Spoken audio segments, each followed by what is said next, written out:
Hello, ladies and gentlemen. Welcome to another announcement video. Today, we are looking at a recent post that came out yesterday. I'm Sophin, and this is State of the Game in July 2016. It's talking about a few things coming up and a few changes that they are making. So, basically, guys, balance is hard. And they're trying to do it right, and they're always adapting and trying to get feedback from the community. So a few things that have come up here: casters, rangers, fighters, all the class characters, right, going through balance. Some invalid match idea that they have with AFK players, some match length stuff, and some future things. So that's kind of the overview of what's in this patch here. So let's get right into it. For casters, this is stuff that they did. Go and read about it in my previous video, because that's what they did. But what they're doing now is they're increasing the basic attack per level. I swear it's not my reading problem. I swear that they're just writing this stuff strangely. Therefore, we are increasing the basic attack per level damage from 1 to 3 in the 2.9 update. Okay, they could have worded that much better. They're changing how much basic attack damage the casters get per level from 1 to 3.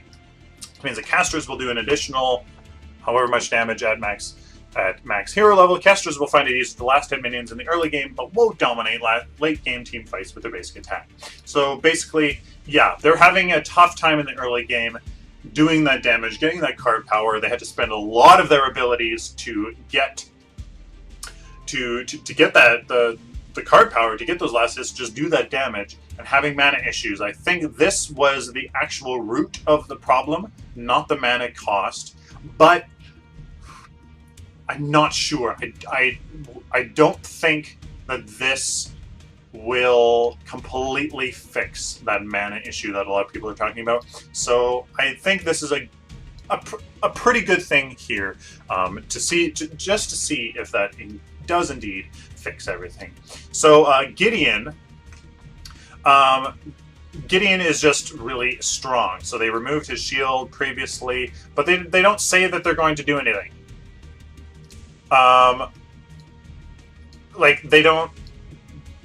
They just say that they're going to share more. So they're going to do something with Gideon as well.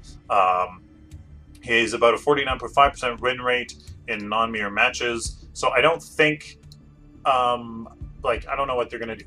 If he's 49.5, I think that's pretty good. So I don't know why they're really talking about him here.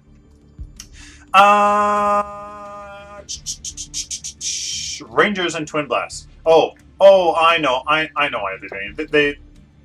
They're going to try to change them up just so that people actually pick other caster characters. So somebody like Gadget or somebody like that. So that's why. Rangers and Twin Blast. Basically, ladies and gentlemen, they have a really strong basic attack output. Now the casters are no longer to trade attack speed blows. They've been really asserting their dominance. So what are they going to do? They're going to decrease their health in the next patch next week. Not that much.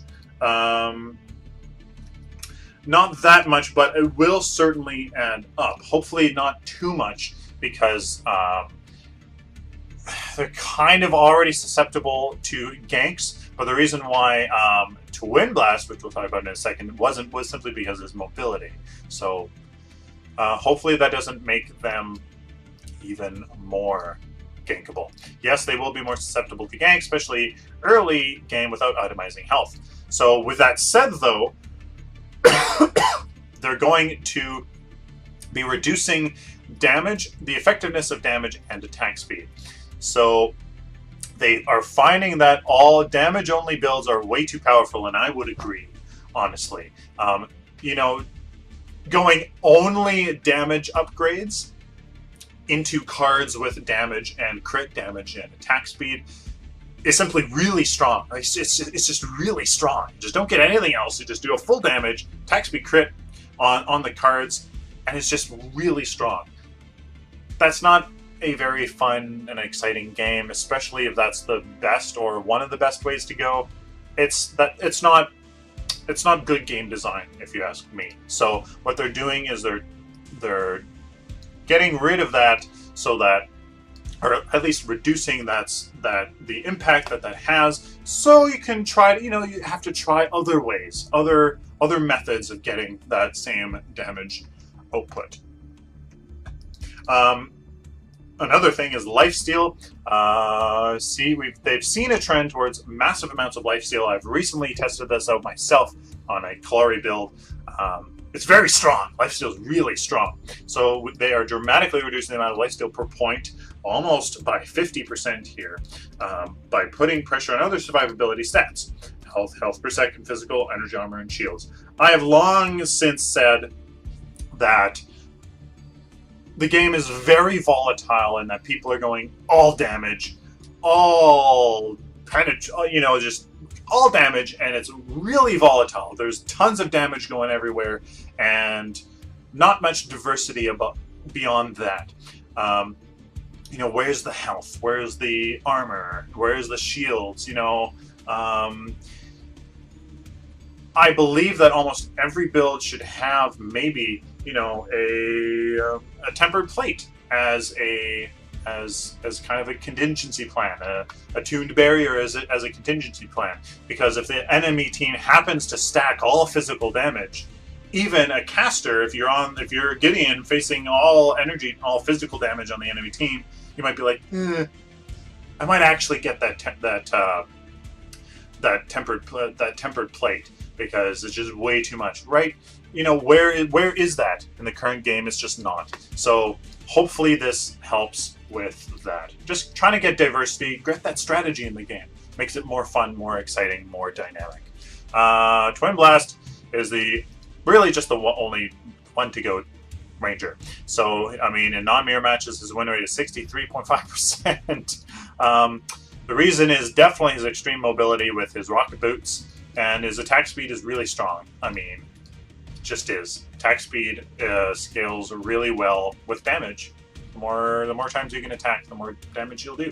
So, bringing back his line, his mobility, his tool is getting nerfed by reducing his evade distance significantly. Very good. I thought that he rockets way too far. It should just be a little thing to get that little bit of a gap, so that maybe you can use your grenade a little bit more effectively to slow down the enemy and get away.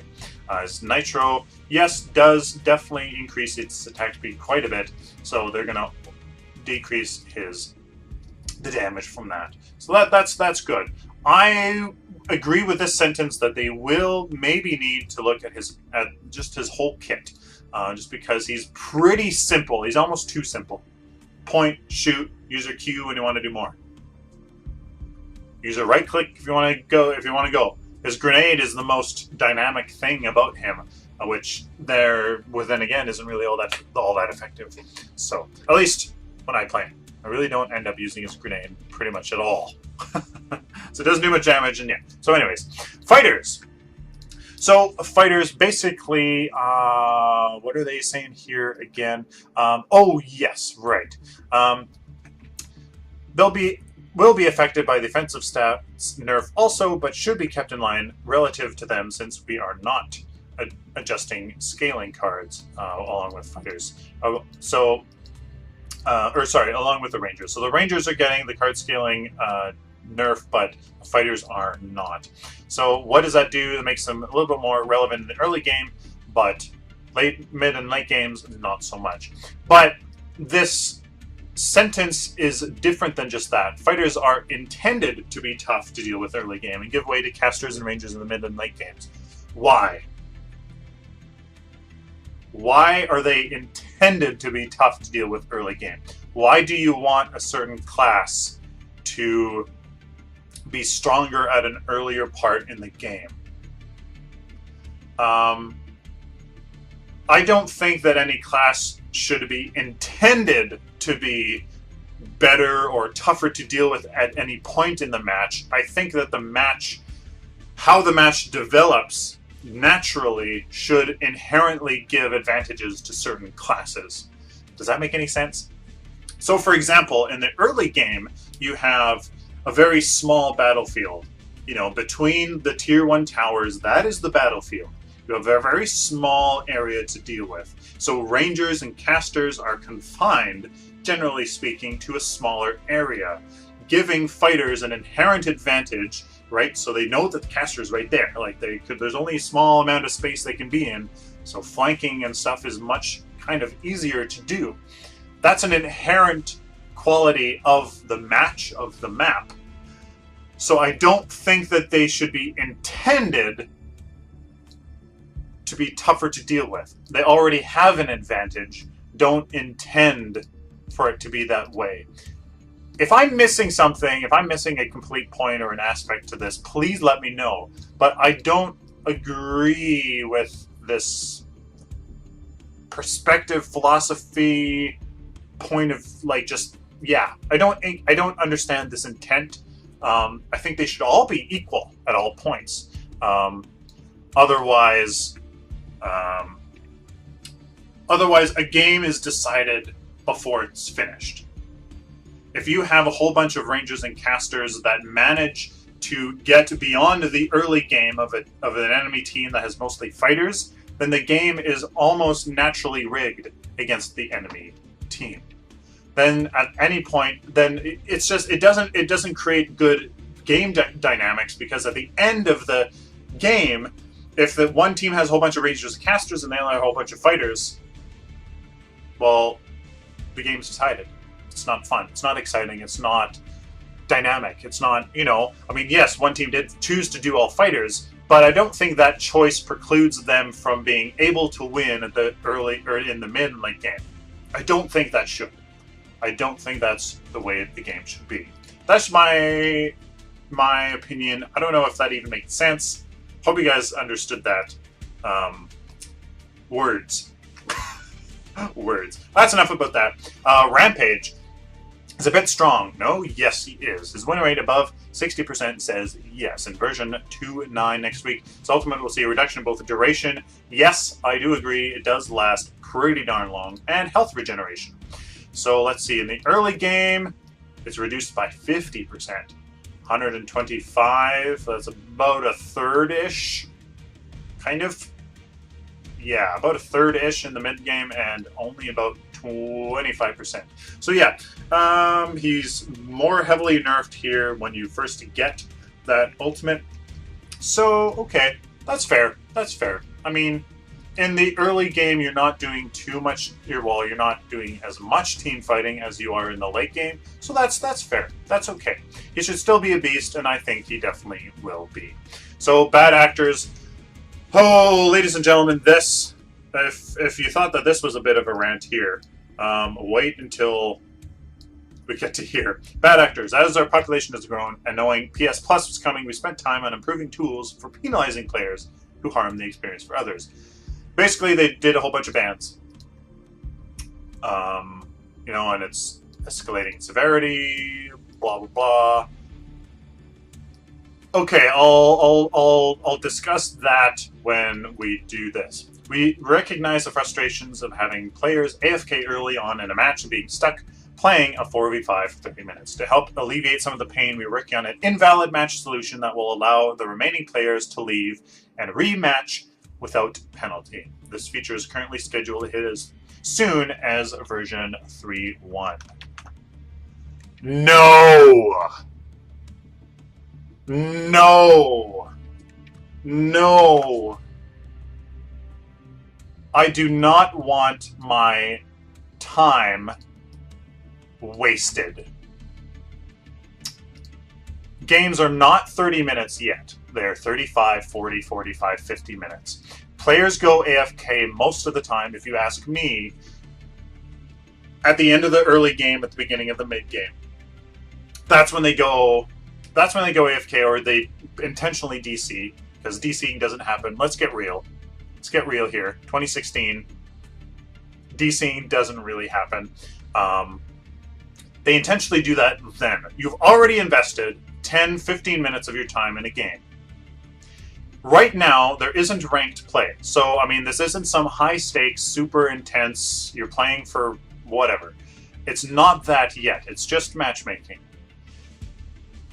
This, I would agree, if we are in some very high, or just in ranked play in general, I would agree. In ranked play, this is good. For matchmaking, absolutely not. Do not waste my time when I've invested, honestly, realistically, about 10, 15, 20 minutes into a game. Don't waste my time. There are other solutions. Even for ranked play, if AI, it should be able to be good enough. AI should be able to replace a hero. Should be able to replace a human. Ranked play, I don't think, I wouldn't like that in ranked play, so I'm going to take that back. I wouldn't like that in ranked play. I like this an invalid match solution for ranked play, but for matchmaking, absolutely not. Give me an AI, let me play the rest of the game. Because I don't think this is an effective deterrent. A slap on the wrist is not an effective deterrent. Make them play co-op games, make them play even solo versus AI games. If they choose to AFK, if they choose to intentionally DC, make them play those games to demonstrate their dedication for the game. Make them demonstrate that they will not do that again. The only, like, bans, yeah, actually maybe even include a ban. You know, you intentionally DC'd from, or AFK'd from a match, you intentionally left. You can't play another match for 30 minutes, for an hour, for half a day, for a day. I don't know, right? Make it on an increasing scale the more you do it, of course. That makes sense. But also do the co-op versus AI, the solo, even the solo versus AI, if you do it enough. Make it do that. They have to demonstrate their commitment to the game. Because people are going to be like, oh, this is a stupid game. I'm really frustrated. I'll just AFK, whatever. And, oh, you have to play solo versus AI because you've done it a lot. Well, some people are going to be like, well, whatever, screw this game because that's stupid. Well, good. Do you really want those people playing? Right? Do you really want those people playing? Plus, I mean, maybe that helps them develop some skills along the way as well. So, this, for ranked match, for ranked play, yes. For right now, no. Absolutely not. Bans, I mean, for very serious offenses, sure, but there's better ways. And finally, match length. Or sorry, not finally. Match lengths, I think that on average, perhaps there's about 5 to 7 minutes off of the 30-minute target. I think that's a little off. Personally, I think it's more like 10 minutes to 15 minutes. I mean, maybe that's my skill that I bring to my teams. But I think it's a little bit longer than that. But a 30-minute game, on average, would be absolutely wonderful. Maybe even a little bit less. A 25-minute game, perhaps, that would be good. But yeah, 30 minutes, that's wonderful. So good to see that they are trying to keep that in check. And what's the future going on? Card crafting! Woohoo! Finally, it's being done. It's getting worked on. Hopefully that is coming soon. They're going to release more details. But what else is coming? Matchmaking. So I think what's going to be different about matchmaking? Hopefully some sort of ranking system, some MMR sort of matchmaking rating. Hopefully that is in the works. Banners, I'm not really sure what they mean. In-game banners, out-of-game banners, banners you can collect, craft. Cool. We'll have to see how that plays out. And competitive play. This, I can only guess that this means ranked play. I am so excited for ranked play because I really want to start my ranked play series. I have never before really been super competitive in something, and I want to give it a try. I really want to become an absolute amazing player at this game so I can share my experience with you. I'm really, really, really excited for that. So there you guys have it. What do you think? I like that they are trying to hold fast to their belief that the best games are created by a partnership between developers and players. I like it. You really need feedback from the players. They are what makes you successful. At the end of the day, game developer is for the player, right? Is for the player. So there you guys have it. Some interesting ideas here that I have. Let me know what you guys think. Yes, I'll give you the Coles notes. Good for ranked match, in my opinion. Garbage for right now. Don't waste my time. This slap on the wrist, not gonna really affect people that much. Create a different system. Make them play solo versus AI, co-op versus AI. If they do it too often, give them a progressing system. 1-day bans, 24-hour, a few hour ban, blah blah blah, that kind of stuff. Fighters, good to see that some general changes are being done for. Where is it? Well, it was really about here. Lifesteal and all that, kind of focusing more on health and physical armor and shields. That's very good. I've liked that for sure. Casters, hopefully that fixes the issue. I'm not sure if that fixes the mana issue, but hopefully that indirectly does. And there you go. There you guys have it. What do you think? Please share this video with the community, and please comment down in the section below. What do you think of all these changes? I had some pretty interesting ideas, I would say, about certain things. What do you think? Do you agree with me? Do you completely disagree with me? Would you change what I'm saying?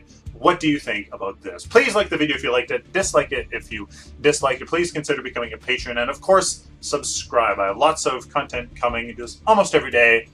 If you want to learn something, hopefully I can provide that for you. So until next time, like always, take care.